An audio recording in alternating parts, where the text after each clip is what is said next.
Malam Jumat Kliwon sering dikenal sebagai malam yang syarat dengan aura mistis dan kisah-kisah menyeramkan, yang telah menjadi bagian tak terpisahkan dari budaya masyarakat Indonesia. Banyak yang meyakini bahwa pada malam ini, energi gaib terasa lebih kuat dan intens dibandingkan malam biasa. Kini, bayangkan jika malam penuh misteri tersebut bertepatan dengan tanggal 13, tanggal yang sering dikaitkan dengan kesialan, kejadian aneh, dan peristiwa yang sulit dijelaskan oleh akal manusia. Kombinasi antara Jumat Kliwon dan tanggal 13 dianggap oleh banyak orang sebagai perpaduan ideal untuk menciptakan atmosfer mencekam, seolah memberi ruang bagi dunia gaib untuk berinteraksi lebih bebas dengan dunia manusia. Pada malam penuh teka-teki ini, sekelompok pemuda yang nekat memutuskan untuk menguji keberanian mereka dengan menghabiskan waktu di sebuah rumah tua yang dikenal sebagai tempat penuh cerita mistis dan kejadian aneh. Rumah tersebut bukan hanya menyimpan sejarah kelam, tetapi juga menjadi pusat berbagai kisah menyeramkan yang telah tersebar dari generasi ke generasi. Keputusan berani itu mungkin akan menjadi pengalaman tak terlupakan, yang tidak hanya akan menguji nyali mereka, tetapi juga memberikan pelajaran penting tentang batas antara keberanian dan kecerobohan. Malam itu pun akan menjadi momen yang membekas di ingatan mereka, menghadirkan kenangan yang tak hanya menegangkan, tetapi juga penuh misteri yang belum terpecahkan. Di sebuah desa terpencil yang dikelilingi hutan lebat penuh misteri, berdiri sebuah rumah tua yang telah lama ditinggalkan. Rumah itu kini tampak kusam dan rapuh, dinding-dindingnya dipenuhi lumut, sementara atapnya yang mulai runtuh menjadi saksi bisu perjalanan waktu.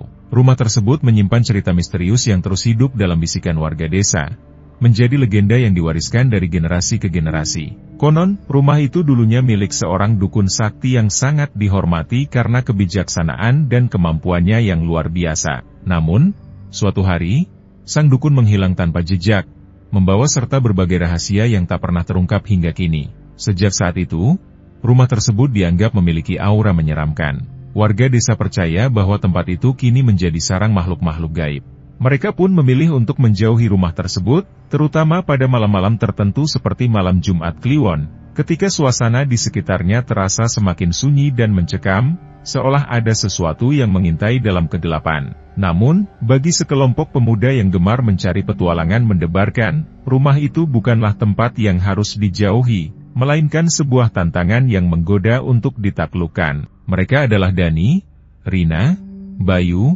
dan Siska, 4 sahabat yang terkenal dengan nyali besar serta rasa ingin tahu yang tinggi. Dengan semangat dan keberanian yang membara, mereka sepakat untuk menghabiskan satu malam di rumah tersebut demi membuktikan bahwa semua kisah menyeramkan yang beredar hanyalah dongeng belaka. Mereka tidak percaya pada cerita-cerita horor yang diceritakan oleh warga desa, yang menurut mereka hanyalah mitos yang dibesar-besarkan dari mulut ke mulut. Bagi mereka, ini bukan sekadar petualangan biasa, melainkan ajang untuk menunjukkan bahwa rasa takut hanyalah ilusi yang dapat diatasi dengan keberanian. Rasa penasaran dan antusiasme mereka begitu besar, sehingga bayangan akan sesuatu yang menyeramkan tidak mampu menggoyahkan tekad mereka untuk mengungkap kebenaran di balik rumah tua itu.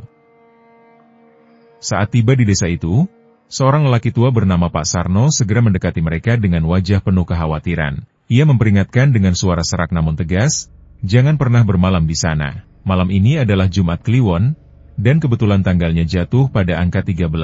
Pada saat seperti ini, gerbang dunia lain akan terbuka lebih lebar dari biasanya, memungkinkan hal-hal yang tak terbayangkan untuk masuk. Dani hanya tertawa kecil, berusaha menepis rasa takut yang mungkin muncul. Kami hanya ingin membuktikan bahwa semua itu hanyalah mitos, Pak. Tidak ada yang perlu dikhawatirkan, katanya dengan nada santai. Pak Sarno memandang mereka dengan ekspresi penuh keraguan, lalu menghela napas panjang. Dengan berat hati, ia mengeluarkan sebatang dupa dari kantong kecilnya dan menyerahkannya kepada mereka. Kalau begitu, terserah kalian. Tapi dengarkan ini, jika terjadi sesuatu di luar kendali, bakarlah dupa ini. Mungkin saja ini bisa membantu. Saya tidak bisa menjamin apa-apa, tapi ini lebih baik daripada tidak ada sama sekali, ucapnya perlahan, dengan nada penuh peringatan. Namun, Dani dan teman-temannya hanya saling pandang dan tersenyum tipis, menganggapnya sebagai hal sepele. Pak Sarno hanya bisa menggelengkan kepala, seolah tahu mereka tidak benar-benar memahami apa yang sedang mereka hadapi. Malam datang perlahan, membawa keheningan yang mencengkeram suasana. Rumah tua di ujung jalan itu kini terlihat jauh lebih mengerikan dibandingkan siang tadi, seolah menyembunyikan rahasia-rahasia kelam yang tak terucapkan. Udara dingin malam menusuk hingga ke tulang, disertai aroma anyir yang semakin kuat, menyebar dan menguasai setiap sudut ruangan. Bayu, dengan kamera di tangannya, mulai merekam seisi rumah dengan gerakan waspada. Awalnya, semuanya tampak normal, tak ada yang terlihat aneh atau mencurigakan. Namun, ketika mereka berkumpul dan duduk di ruang tamu, suara langkah kaki tiba-tiba terdengar dari lantai atas. Langkah-langkah itu terdengar jelas, membuat mereka saling bertukar pandangan. Tatapan yang dipenuhi kebingungan dan ketakutan. Mereka tahu pasti, tak ada orang lain di rumah itu selain mereka berempat. "Siapa di atas?" bisik Siska dengan suara bergetar, hampir tak terdengar. Wajahnya mencerminkan ketakutan yang kini mulai merasuk ke dalam dirinya. Tak satupun dari mereka menjawab, tetapi suara langkah itu terus terdengar. Semakin nyata, semakin dekat, seolah ada sesuatu yang dengan sengaja mendekati mereka. Jantung mereka berpacu kencang saat pintu kayu tua di depan mereka mulai berderit perlahan. Suara itu memecah keheningan, menciptakan aura mencekam. Seakan ada sosok tak terlihat yang tengah berusaha menampakkan dirinya di hadapan mereka. Rina, yang diliputi rasa penasaran, segera menyalakan senter dan mengarahkannya ke tangga tua di sudut ruangan. Namun, tak ada siapapun di sana. Mereka mencoba menenangkan diri, meyakinkan bahwa suara tadi hanyalah ulah tikus yang berkeliaran atau kayu tua yang mulai rapuh termakan usia.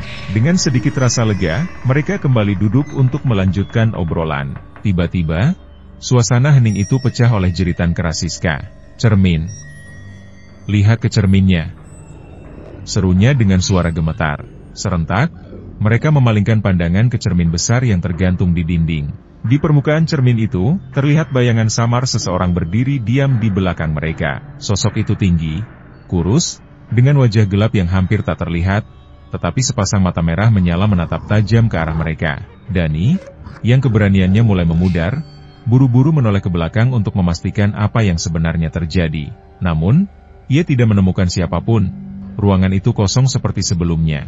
Sebelum mereka sempat berkata-kata, tiba-tiba suara keras memecah keheningan.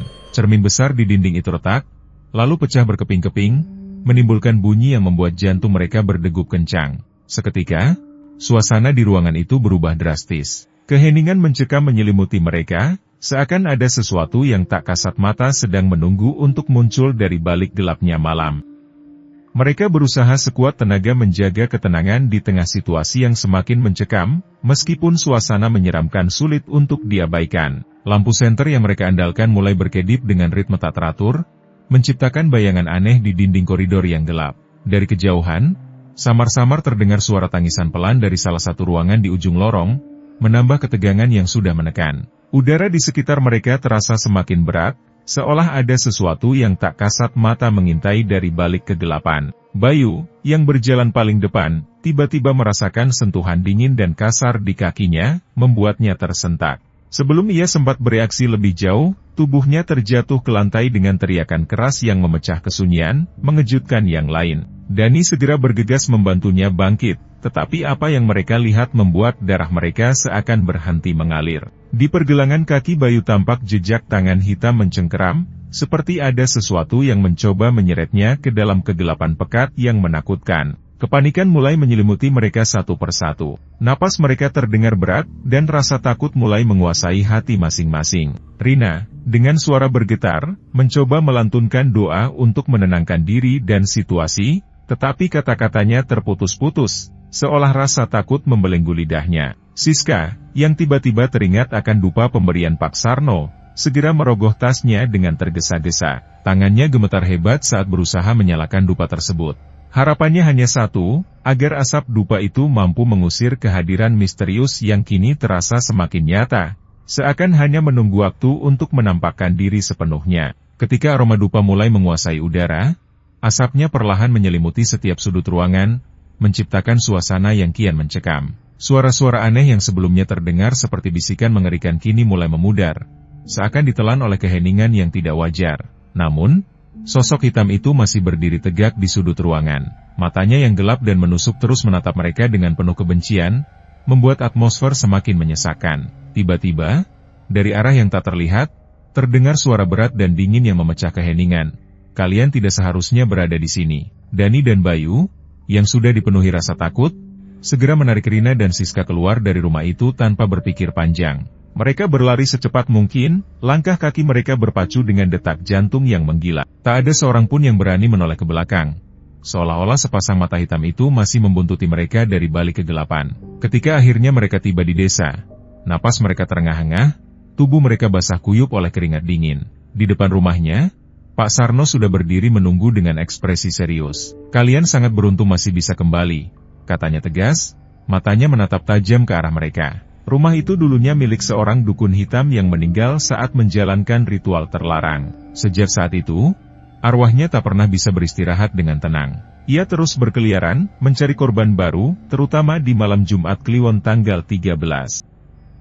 Sejak malam itu, Dani dan teman-temannya tidak pernah lagi meremehkan kisah-kisah mistis. Mereka berjanji tidak akan pernah kembali ke rumah itu, karena mereka tahu bahwa sesuatu masih bersemayam di dalamnya, menunggu korban berikutnya yang cukup nekat untuk datang pada malam terkutuk tersebut. Dukung channel Urban Journey dengan cara subscribe, like, dan share video-videonya agar terus berkembang dan bisa menghadirkan lebih banyak konten inspiratif. Bersama Urban Journey, mari jelajahi keindahan yang penuh cerita dan pengalaman seru.